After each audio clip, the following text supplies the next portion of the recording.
Now, there's been a lot of talk about the crime crisis here in Victoria and a lot of action from the state government, but these latest crime statistics really back that rhetoric up.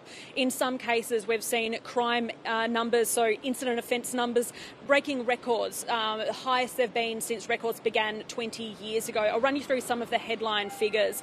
So the crime rate, so it's adjusted for population growth, that's up 14%. Family violence order breaches, that's up 17%. Thefts from cars, that's up 39%. We've heard that number plate thefts are among those thefts, and car thefts, so the stealing of the actual car itself, up 42%. We've also heard of a big rise in retail theft, and we've been hearing about this from some working in the retail sector for some time, but those figures are up 27%. Let's take a listen now to the police talking about that issue just a short time ago. Certainly the cost of living is at play here. Drugs, technology, organised crime, but in particular recidivism, remain significant drivers for our crime rates.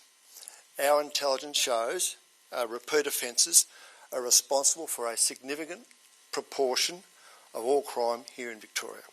The Victorian government this year has introduced a machete ban, so that came into effect and is in effect now. There's an amnesty running at the moment, and police have revealed that they've seized 11,000 knives, or edged weapons they call them, since that process began. They've also said that controlled weapon offences are up 11%. We've seen some very graphic and violent crimes happening around here in Victoria in relation to machetes. So there's machete bins at police stations around the state, and that's aimed at starting to stem the flow of those weapons. Now, police did tell us today that they've got a new target. They're aiming to reduce the number of serious and violent crimes by 5% before this time next year. So when they next stand up and talk about the crime statistics, they'll expect some of these figures to be 5% lower.